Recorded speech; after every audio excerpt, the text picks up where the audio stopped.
Muy buenos días, yo me llamo Yuta y soy el autor de la charla 10 mitos sobre las elecciones. Y bueno, vamos a continuar hablando de cómo funcionan. En este caso hablaremos de la jornada de reflexión, de ese momento en el cual, bueno, ya la campaña electoral ha terminado. De hecho termina la campaña electoral este viernes, luego llega el sábado, que es el día de reflexión.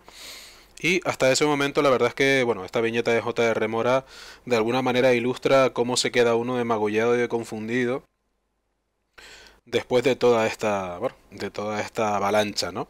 De información, desinformación y noticias falsas y cortinas de humo y todas estas cositas, ¿no? Entonces, bueno, una de las cosas que suele ocurrir en esos momentos, cuando ya la gente, entre comillas, no reciben ya propaganda electoral, es que comienzan a pensar, bueno, por sí mismos, aunque ya lo hacían de antes, pero digamos que empiezan a plantearse cosas que, bueno, antes de que llegase el día, pues no hacen, ¿no? Una de las que comenta J.R. Mora es ese proceso en el cual no votas a los nuevos porque no han gobernado nunca y no votas a otros partidos porque crees que no están preparados para gobernar.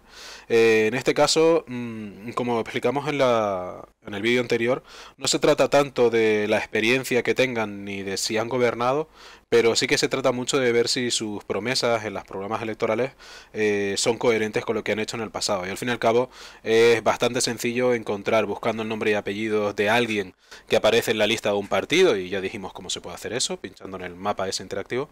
Es bastante sencillo ver de dónde viene y bueno, saber cositas sobre qué es lo que ha hecho en el pasado, ya sea en el mundo de la política o fuera de él, ¿no? Entonces, una de las cosas que nos suele ayudar justo antes de ir a la mesa electoral es el portal electoral. El portal electoral tiene una serie de herramientas muy útiles, de las que aparecen aquí, que bueno, que mientras que estoy hablando las podéis ir leyendo.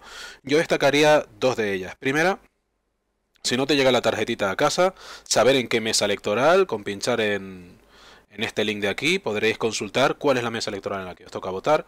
Y luego, si alguna de las personas que conocéis o a vosotros mismos os ha tocado ser miembros de mesa, tened en cuenta que hay un manual, un PDF, que se puede descargar para que vosotros sepáis cuáles son los pasos a seguir y qué es lo que tenéis que hacer ese día. ¿Vale? También tener en cuenta que, bueno, que la asistencia es obligatoria. Si falláis ese día, pues podéis tener un problema con la policía porque es una obligación casi ineludible, ¿no? También podéis hacer y mirar el recuento de los resultados en tiempo real, pedir el voto por correo, que hasta hace poco se podía dentro de España, y una de las cosas nuevas en esta ocasión es que puedes pedir que no te envíen publicidad electoral a casa. Eso quizá, bueno, a estas alturas de la campaña quizá ya no os esté ayudando mucho, pero para las autonómicas y las europeas sí que podéis hacerlo. Es decir, esta herramienta dudo que se quite en las siguientes elecciones, con lo cual podéis pinchar en ese link o investigar un poquito en la web del portal electoral y ver cómo evitar, en el caso de que queráis que no se os envíe publicidad electoral a casa, pues bueno, quitaros de la lista del censo que le suelen dar a los partidos políticos para saber cuáles son las direcciones de cada uno de nosotros. Básicamente eso. Y obviamente una de las cosas más importantes que también se pueden hacer en el portal electoral es calcular cuál es el censo del lugar donde tú votas. En este caso, en Santa Cruz de Tenerife, son 3/4 de millón. Y hay casi 35 millones de personas con derecho a voto en España.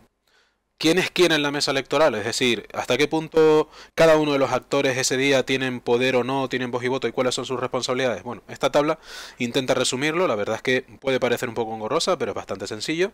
Por aquí tenéis las personas, a la izquierda tenéis las personas que forman parte de la mesa electoral, y arriba pues qué es cada uno, quién lo escoge, quién lo designa, cuáles son sus funciones, si participa en las decisiones o no, ya sea con voz o con voto o sin él, y dónde vota, dónde le toca votar. ¿Vale? Una de las cosas importantes es que tanto el presidente de mesa como el vocal de mesa, que son personas civiles que han sido escogidas, que no forman parte de ningún partido político, ese día son los que mayor poder tienen. De hecho, podéis ver aquí que ellos dos y los suplentes, que también son personas escogidas, entre comillas, de manera aleatoria, tienen voz y voto. Pero luego, tanto el representante de Junta Electoral de zona no tiene voz ni voto, la Policía Nacional tampoco tiene ni voz ni voto, el interventor tiene voz pero no tiene voto, y el apoderado no tiene ni voz ni voto. Con lo cual, realmente el presidente de mesa, es decir, las personas que están allí y que han sido escogidas de entre la población, son los que ese día de alguna manera, parten el bacalao. Son los que más mean y son los que realmente pueden asegurar que el proceso sea transparente, que se cumpla, que el voto sea realmente secreto, deciden si un voto es válido o no en el recuento, tienen que conservar el orden llamando a la Policía Nacional si en algún momento necesitan de ellos para garantizar ciertas cuestiones. Y bueno, asegurar la libertad de los electores, interrumpir la votación si no se cumple alguna de las cosas que, bueno, que hay que mantener, como que siempre estén todas las papeletas de todos los partidos, que el voto sea secreto, que no haya publicidad electoral alrededor de la mesa electoral o del edificio de la mesa electoral y mucho menos dentro. Todas esas cosas tienen que vigilar que no ocurran. Y si ocurren, pues el presidente de mesa obviamente se tiene que quedar dentro, pero el vocal y el suplente en este caso, bueno, si se tuvo que ir, si se pudo ir porque los vocales asistieron, pues nada, pero en el caso de que al suplente le haya tocado ocupar el puesto de vocal de mesa, pues tendría él que levantarse para asegurar que hay papeletas de todas las candidaturas y resolver los problemas que pueda haber para informar luego al presidente de mesa y que entre ambos tomen las decisiones. Entonces básicamente en esta tabla podéis ver muy claramente a qué se refiere cada uno. Una de las cosas también claves es saber dónde vota cada uno. El presidente de mesa obviamente vota en su propia mesa, el vocal también, el suplente también. La persona de la Junta Electoral de zona tiene asignado una zona grande normalmente, así que supongo que en la mesa donde están empadronados también, la Policía Nacional también, se tienen que ir en el lugar bueno, en la mesa donde están. Y los interventores son distintos. El interventor puede votar donde sea, aunque no esté en el censo, y el apoderado solo en la mesa donde está en el censo. Con lo cual, ya yo creo que el resto de la tabla se puede entender perfectamente con echarle una lectura rápida. Cosas importantes, como ya dije, tanto el presidente de mesa como los vocales deciden si un voto es válido o no, vigilan si hay papeletas de todos los partidos, pueden parar la votación y avisar para resolver el tema y luego volver a reanudarla.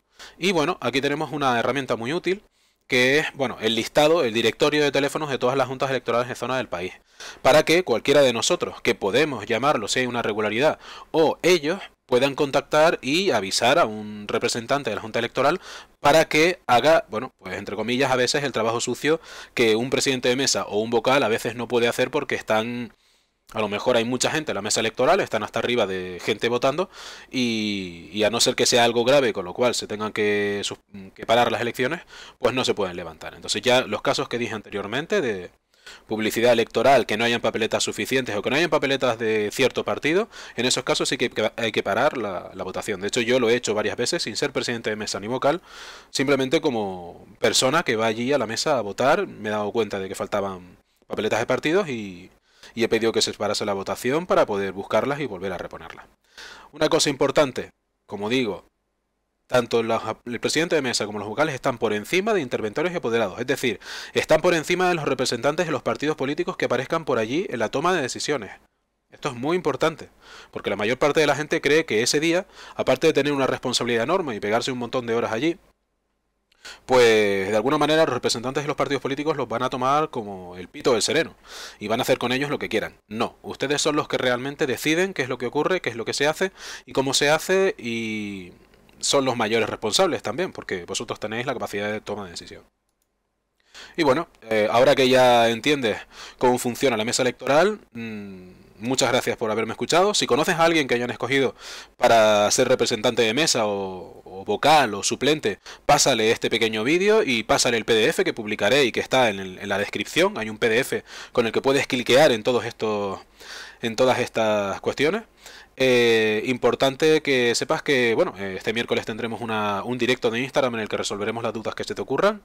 Estás más que invitada o invitado. Y bueno, mis redes están por aquí, me puedes buscar en Instagram, Facebook y Twitter.